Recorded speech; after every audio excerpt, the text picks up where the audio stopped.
Let's see. Let me switch this so you see. There's a train going right now.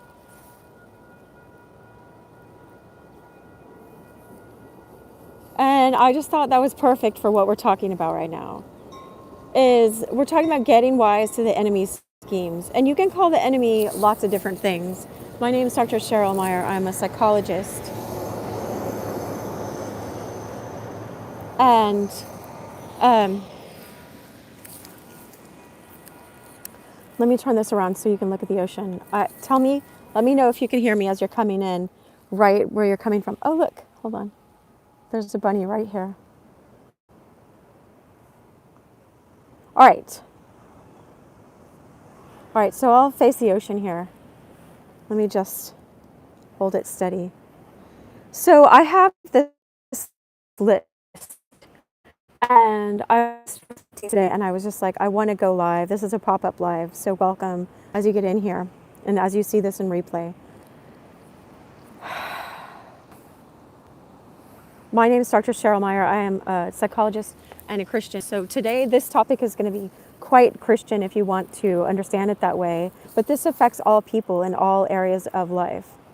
All right, and so it's basically Devil's Playbook 101. I might as well say it quickly before.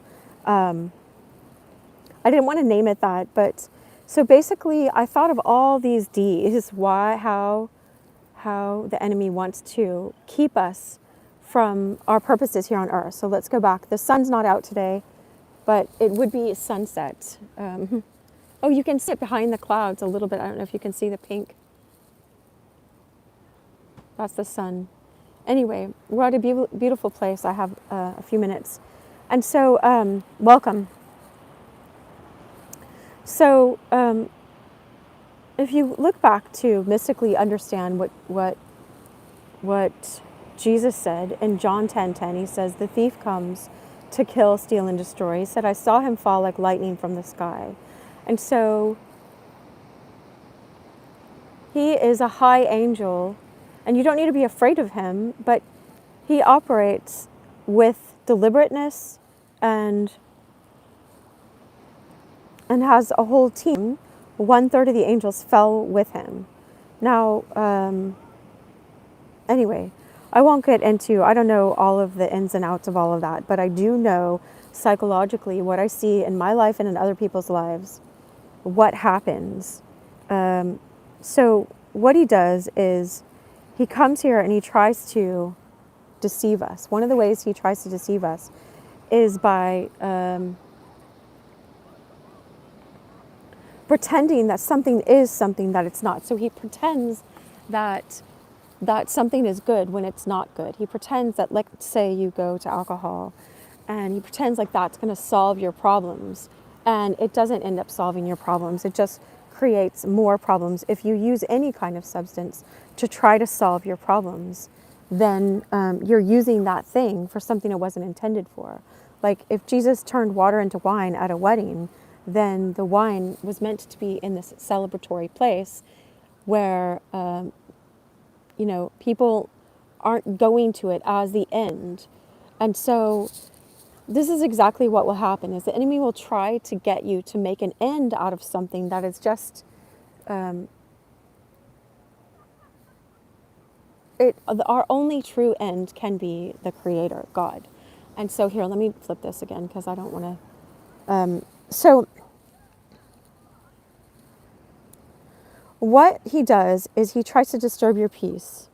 So the first thing we'll talk about is disturb your peace. So right now we're in a peaceful setting. We're just watching the ocean. And there's a verse, I think it's in Isaiah, but it says, I will keep her, I'm going to use her, but it's, I will keep him or her in perfect peace, whose mind, that's your whole understanding, your perception, is stayed on me because she trusts in me. So I will keep him in perfect peace, whose mind is stayed on me because he trusts in me. I will keep her in perfect peace, whose mind is stayed on me because she trusts in me. And so when you practice walking in faith and walking in psychological soundness, if you just want to talk about this as a psychologist, look at this bunny.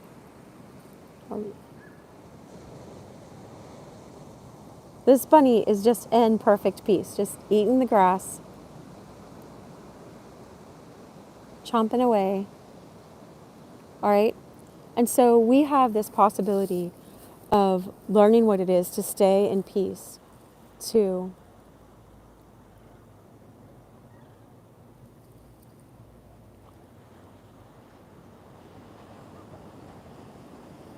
just rest. Rest in the presence of God. God is in Him we live and move and have our being. And so God is good and God is everywhere. And, you know, when Julian of Norwich had her vision where she saw Christ and she saw all these things, at the end she saw that all is well and all manner of things shall be well and all shall be well. Hey, welcome. And so I'm sitting here by the ocean. We're talking about the ways we get distracted in our lives and how it affects us psychologically. Anyway, welcome here. Okay, so people are just going to come in, and sometimes this is on YouTube right now. They'll just drop a bunch of people in at a time.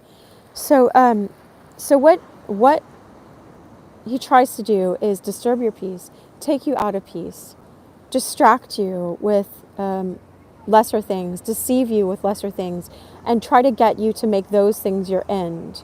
Now, all he can do is tempt you. Jesus called him the thief. But I want to try to say it in a way that other people can understand, because other people are experiencing this, even though they don't know it's a spiritual entity and forces that work under his power that are working through other people. And so all of you who are coming, who come to see this later, understand this can just happen. This can seem to happen just psychologically. I tend to see things through a spiritual eye and as a psychologist through psychological, but even the word psychology is the ology, the study of your soul. So psychology is even studying of the soul. This is talking about the other realms. Okay, so I'll show you my list. Here's my list. All right, so we have it on the screen. He tries to disturb your peace, keep you in drama, keep you talking to people about the same things, arguing about the same things, getting in the same power struggles. So you're never in your real self. Like if you think of who you are in your real essence, in your soul self, in the way that God created you as an eternal being and you're in this body, then it's fine.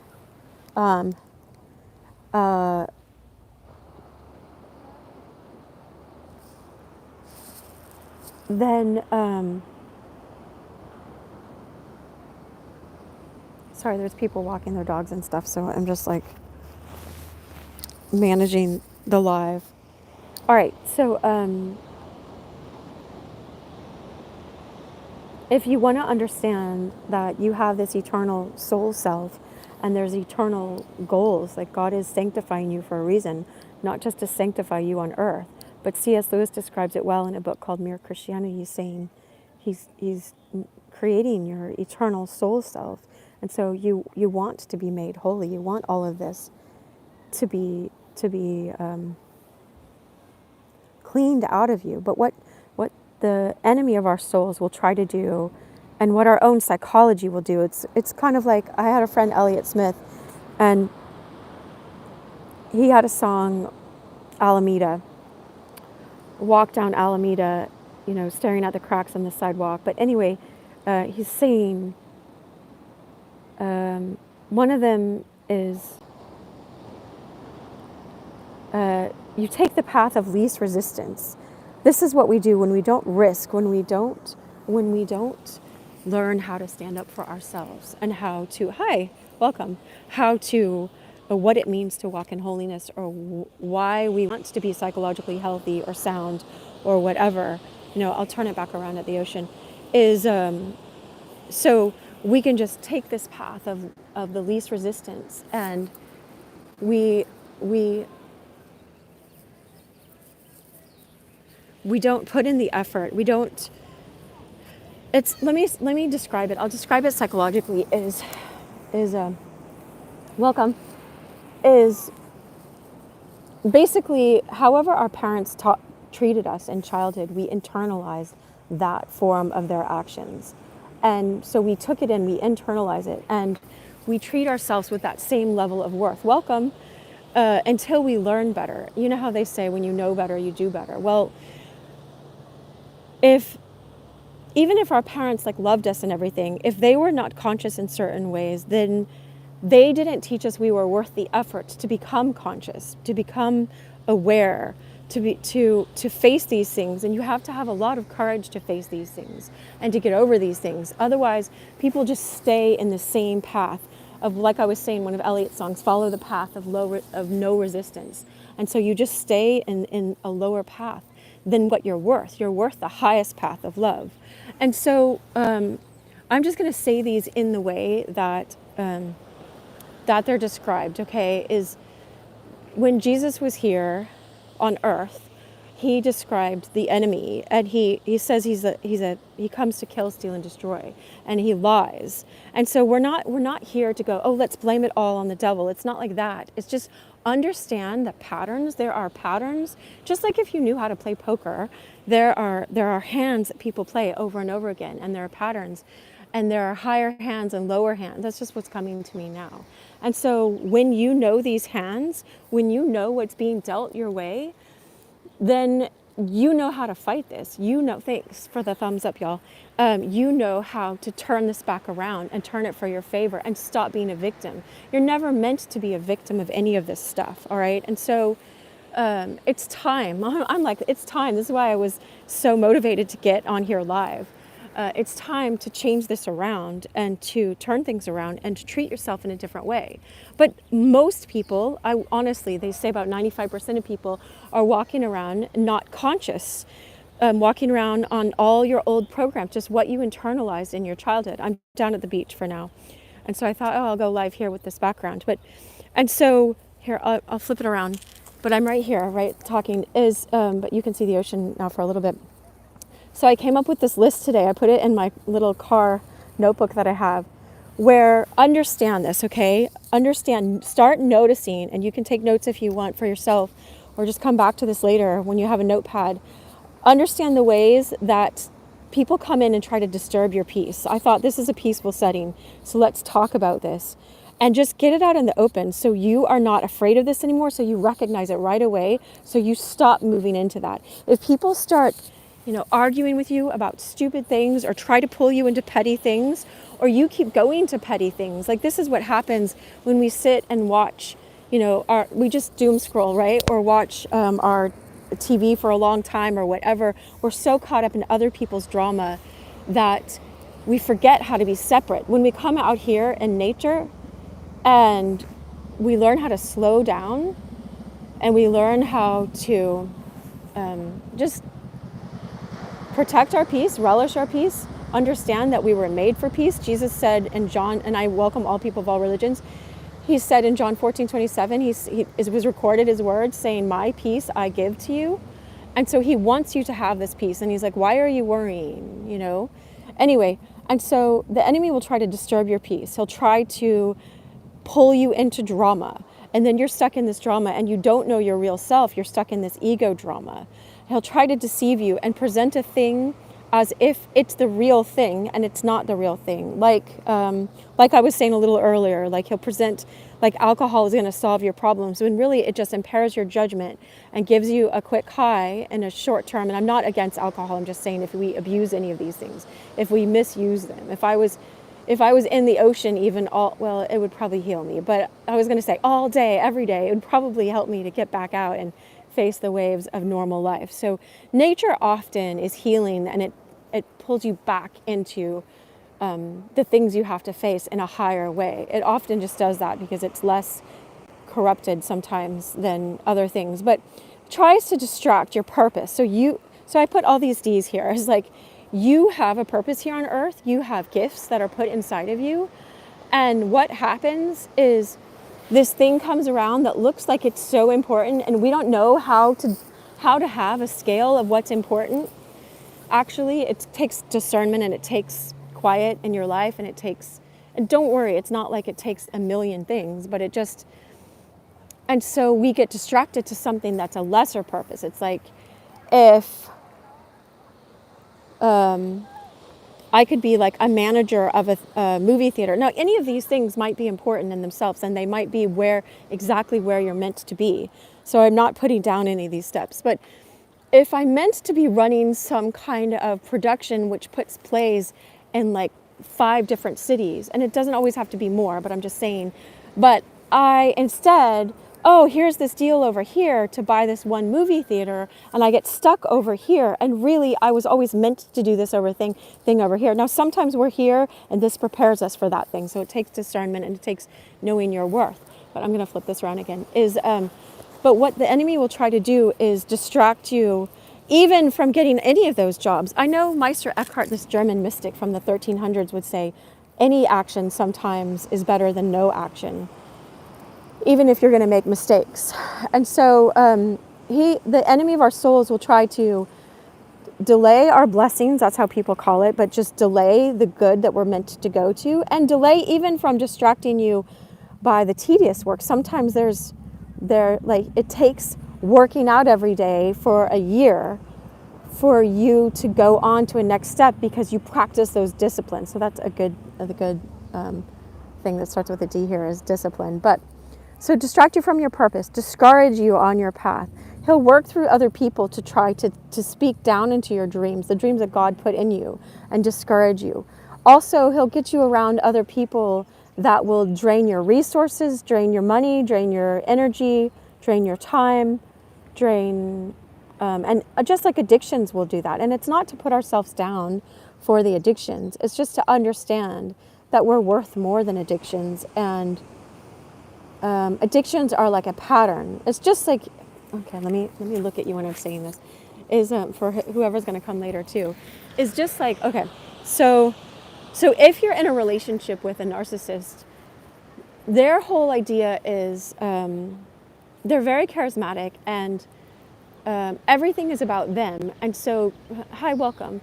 And so you learn to do everything to try to please that person, but that actually drains your energy and your life because you're not meant to live for another person. Now, when we live towards the Creator, towards God, God always gives us freedom and empowers us more. And people think, God, we project onto God that he's a giant narcissist, and God is not that. God will always, it's a telltale sign that you're serving the real God, because you get more and more freedom in your life. It's just like if I follow God and I get bored of my old addictions and I start letting them go, and I'm not entrapped by them anymore, then I get more energy because let's say I had 5 different kinds of addictions. They were all dissipating my energy. When you understand mystically, give us this day our daily bread. It's like today we have 100 units of spiritual energy, psychological, physical energy or whatever. And when we get in addictions, we're just draining those. And of course, no one's like, wake up and go, oh, I can't wait to be addicted to these things. But we can be addicted to certain old patterns where we're used to being treated a certain way. And we allow people to keep doing that because we don't know we're worth more. And so, they say we teach people how to treat us. Well, so today I was just inspired and I was getting this whole list. I'll flip this around again where, and I wrote it down when I was parked on this list so you can see it. I put some over here. Anyway, we can go back and screenshot that. But basically, I'm just so sick of the enemy, if you want to call it the enemy of our souls or even our old programming. Some people call it like the matrix programming or programming from your childhood, or it's just patterns that get passed down from our parents. And it keeps us in this place of delay and drain. And one of the other, so I'll just go through the list like I said. So one of them is disturbing your peace. It tries to disturb your peace. I talked about that already. Another one is to keep you in drama. Look, this is fun. This is not a distraction. This is like inspiration, right? Fly higher. I'll go zoom in on him. I'll try to get my camera to be more steady. There's the wind blowing it too. All right, and so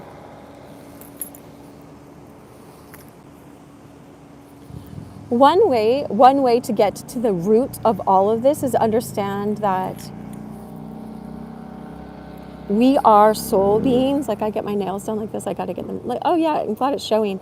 We are like this sparkly self. We are the soul iridescent beings, and we have this body. And so you have really high purposes for being here. And what happens when we go into egotism is we have to keep, I'll flip it one more time so I can see when I'm doing this. We have to keep defending this present day personality self, which this is not me. Like this is me, but it's not, I'm a psychologist, I am a mom, I am a person at the beach. Like, no, I am a soul in this body. I'm an expression of God, and so are you. You are that. And so when we keep trying to defend something that's just been created, instead of walk in this understanding and knowing of ourselves as souls, as loved, as redeemed, as God sent his son to die for us, to redeem us, to reconcile us to a perfect God. There's all that. Otherwise, okay, when we don't live in that knowing, then we can get stuck in this present life, in drama, in deception, in trying to always things and people and circumstances trying to disturb our peace and distract us from our purpose and discourage us on our path and drain us, like I was talking about the addictions. And sometimes there's the temptation to diminish other people, to judge others. That's you staying in our egotism still, me or you or any of us, or diminish ourselves, put ourselves down, because that keeps us just in judgment, and that keeps us away from our soul essence as well, and the way God created us to operate best. And I put damn as one of the D's. Is like he wants to damn us. He wants us to not know we are eternal souls, and wants our soul to go in hell, where he is set to go. If you want to read the book of Revelations, it tells the whole story. Spoiler alert, book of Revelations, right? And then, so Jesus said he comes to steal, kill, and destroy. So that's another D, is to destroy you and those connected to you. And one of the ways he can destroy other people is by keeping us out of our purpose. It's let's say, if you have 5 gifts in you, like if you're a virtuoso piano player or violin player or whatever, or mathematician or whatever, and there were all these things you had slated. In Psalm 139, it talks about there's a book written for us. And so some people, or there's that verse that says, for I know the plans I have for you. If you read that verse in Hebrew, the plans are like a blueprint, like you and God like storyboarded your life. Now this is being imaginative, but go and study these things mystically. And so if you were meant to, and you had planned to do all these things on this earth that help other people's souls develop and your soul develop the way that God always intended our souls to develop, then to deceive you and to destroy you is to keep you from that. And when it keeps you from that, then other people's destinies and lives are connected to you rising above. Like at the very beginning of this, I got it right when the train was taking off. I'm like, oh, I forgot. I've been learning this song. People get ready for that train to Jordan. But it's not just this train to the next world. It's the development of your soul here is part of the plan. It's part of the plan. Read Mere Christianity. It talks all about that.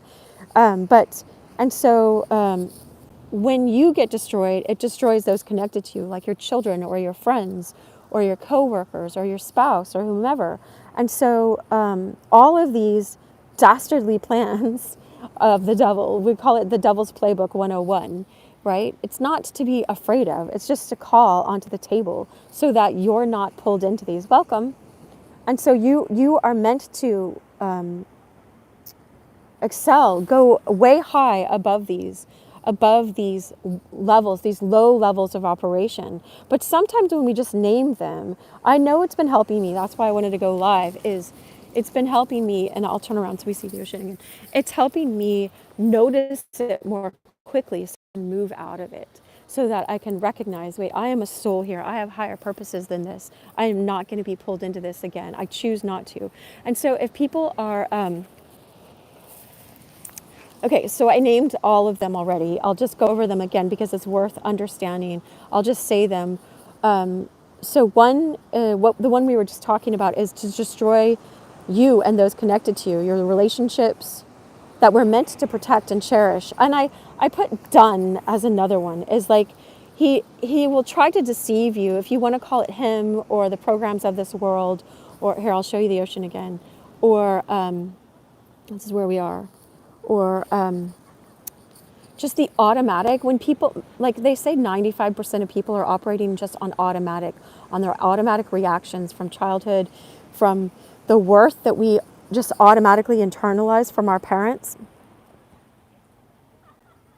And so the enemy of our souls, through other people or through this world or through those programs, will try to tempt us. All he can do is tempt us. And if you keep, it says resist the devil, he'll flee from you. So understand that as resist these patterns, or resist the actual devil, or resist, it says we wrestle not against flesh and blood, but against powers and principalities and wicked rulers in high places.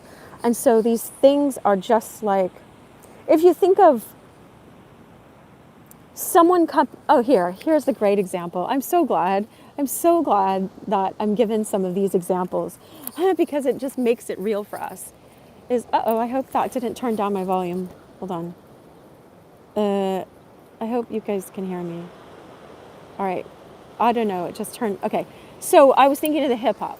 Okay. So like Lauryn Hill sings a song. She's like, hip hop started out in the heart, Now everyone's trying to charge, And so it's like, if you think of something that was meant to be revolutionary and wake people up to higher understanding of, a real meaning for being here. And then people get in and just go, oh, we can make money on this. And they try to corrupt the whole system. It's like, follow the money and you follow how they corrupted that. So, people aren't going, oh, it's the devil that made me do that or whatever. But if Jesus described his mechanism as to kill, steal, and destroy, then when you see it corrupting politics, school, music, movies, all of this stuff, your own personal life, that's what we're talking about, then you understand its mechanisms, and then you can just turn it on its head and not be a victim of it anymore. All right, so let me flip this. So tries to disturb your peace, to distract you from your purpose, to discourage your path, to drain you through pointless conversations and the same relationship over and over again that you're not meant to be in, because you don't hold a higher standard for yourself, because you don't know you're worth that. Tries to get you to diminish other people and start just being in judgment. Then people that are calling themselves Christians can be just stuck in any one of these things. They can be just judging other people and not realizing how asleep they are in other areas of their lives, because you're still an ego when you're doing that. He'll try to damn you, that just like make you not understand that you have an eternal soul that's worth saving, that Jesus didn't die on a cross for nothing. He came here for a reason. No matter what your faith practice is here, that you're coming in here, I'm just saying, like, Jesus isn't an idiot. He didn't do that for nothing. He did it for a reason. And so he tries to bring you back into drama when he disturbs your peace. He tries to deceive you to think something else is higher than it is, like get you to go for lesser things.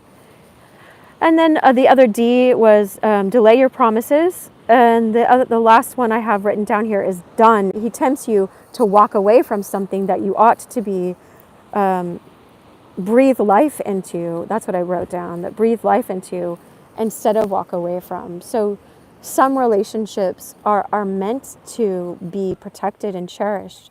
Like these plants right here, the bunnies are all underneath them, but it's like, or these trees.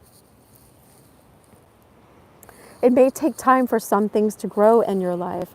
And so this world is so used to just instant fixes that, people go, oh, I'm just too lazy to do that. And I learned psychologically is that you're not too lazy. You just don't know you're worth the effort. All right. People, you internalize this message. I must not be worth the effort because my parents didn't put in the effort to get this high level of love or consciousness or teach me how to do this. And so here's another train coming, right? We've got another chance. That's what's coming to me is, So I wrote the virtues over here. This is on the other page. C.S. Lewis talks about them again in a book called Mere Christianity, but he talks about them because he was an Oxford teacher and Cambridge professor. Here, I'll get the train coming. And so he taught the classics, all these classics. He was best friends with Tolkien, which I'm always listening to The Lord of the Rings lately. Maybe lately meaning like the last 3 years over and over and over again. Oh, here, I don't even think it's stopping. All right. And so when you teach the classics, when you teach mythology or teach the English classics or poetry, you start learning about the virtues. So I don't want to just leave us on the dastardly. Oh, and I kept getting that song Dirty Deeds, and they're done dirt cheap because it's all D. It was playing today. It's so funny. And so there's the guy in the sky again. And so instead of those, how we are told, how we're instructed. Now understand this mystically if you can. We're instructed in the Bible to put on the full armor of God. That's Ephesians 6. So it's like St. Paul describes this shield of faith. Like this guy's coming down. Shield of faith. The sword of the Spirit, which is the word of God. Which if everyone in this world understood what is in the word of God, like it would be astounding. It really is like a sword, like hey, welcome. Like you are sharpening this samurai sword. That's really what it is, because it's so, it's hard to put in words, but it's this active thing. It really is active. It's like if I know even just the verse, not in my head, in my heart, drop down from your head into your heart. If you knew, like, wait, the Lord, the one that created this whole world is my shepherd, therefore I lack nothing. I lack nothing. I'm never in lack. Then you don't get terrified when scary things face you, when you have to face some difficulty in your life. You don't back down.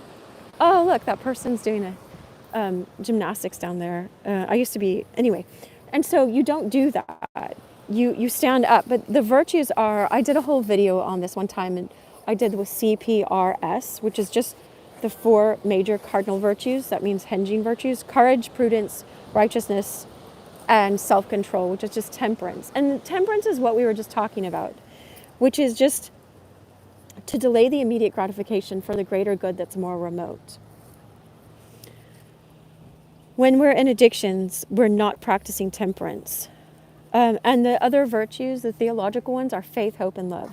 And so, wow. When you start noticing these ways that, I'm glad you're here, welcome, that the enemy has been trying to keep you off your game, right? It really is like a game. Play the game of love. You know, the Queen song will help us in this. When you recognize these ways, then you just stop letting it happen. When you've just had enough, when you're just fed up of dealing with it and playing those games over and over again. This is why I was like, this is the cheat sheet of the universe. Like, I mean it looks so simple. But when you stop doing these and you let yourself grow in faith, hope, and love, real love, and courage, prudence, righteousness, self-control. And righteousness is just justice. Righteousness, don't worry about, don't get in like this really, stuck religious mindset. Righteousness is right wayness. That's what I was shown in a meditation. It's just not my right way or this person's right way. It's the true right way. It's the perfect path of perfect love. And so it's not something to be intimidated by or afraid of. It's something to walk into and embrace. When Jesus said, "A new commandment I give unto you, love as I have loved you," he's giving you the code right there. Like I wish I could just have words to say it. I'm sitting here live just saying it, but it's like, love as I have loved you. He always walked in the right order of love. He always walked in courage. He always walked in truth, in caring, but not doing the work for other people. And even on the cross, if I'm like about to die on a tree, right? And I'm God. Oh, I can't walk this way because then it takes me out of range, I think. If I'm about to do that and these people are crucifying me, I'd be like, hey, you've got it wrong. I'm like, I created the universe and I love you and I'm dying for your sins right now. So You would just keep trying to explain it, but he's not. He doesn't. He did it. He was silent at that point, and he just knew this was his destiny, and he chose to take it. It says, abhorring the shame, but he did it for the love that he had for us. And so just start looking at this distinction, this difference between this power or this way that's working through all these other people. It is like the Matrix. If you've ever seen the Matrix, it's like the agents could just enter into other people, and then you start noticing it more. And we're not putting down anyone else. We're loving everyone where they are. It's just, when they start trying to drain us or pull us into drama, it's just because when you don't know that you are this sparkling soul iridescent self, and you get stuck in egotism and you think you are this present day personality self, then it's like you keep poking the bear. People engage with other people just to get something going, or I'm not saying I'm not a victim of this stuff or whatever, or I don't get pulled into it. This is why I'm doing this video, but it's like we go in it's like people who will go take something and put it, I don't want to say the word, but they'll harm themselves slightly just to feel something. Or people who go into eating disorders, they'll throw up their food because they feel shame about themselves in another way. So it's just a drama that they're reenacting to try to solve a deeper problem. But if you know that you're not your pain, you're not your past, you're not your future, you're not your bank account, you're not even anything you've done up to this moment right now, like you can be forgiven. And so you can stop being prey, stop falling into the disturbing of your peace, the distracting into lower things, and start getting discernment and discipline, because you're worth the effort. You're worth the effort. So let go of the drama, because that's just giving you a high in the moment. All of these things. See, remember how there's this virtue over here? One of the virtues is temperance. They call it self-control, but temperance, like I said, is to delay the immediate gratification for the greater good that's more remote. And so addictions, all addictions that we go to, even this addiction to go into all of these disturbing patterns, dirty deeds done dirt cheap, welcome, it's all a temptation to go into egotism, into a lower version of ourselves, into not remembering we are eternal beings and we have eternal gifts put in us, and eternal purposes, a divine destiny, and all of these things. I'm not just saying these words. This is what we have. And so when we get distracted, it delays our promises. And sometimes when we're disciplined, it delays. But what I was saying about temperance is when you develop temperance, then you have this perseverance. And then you look, here's the ocean. Hey. Hi, Rodrigo. Pura vida. That's pure life. That's what we're talking about. How to live. He's in Costa Rica. I hope I said that correct.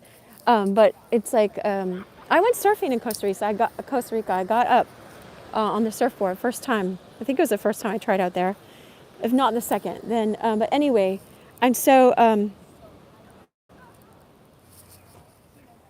know that you're worth more than taking the shortcut. You're worth more than that. You're worth more. So develop these virtues and say no to the devil. I really mean it. It just says resist the devil, he'll flee from you. Resist these patterns, and these patterns will no longer have a chokehold over you.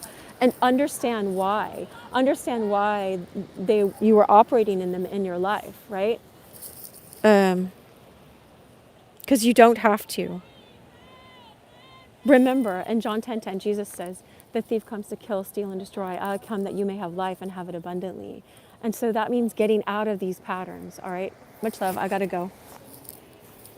Nice to see you. Lots of love.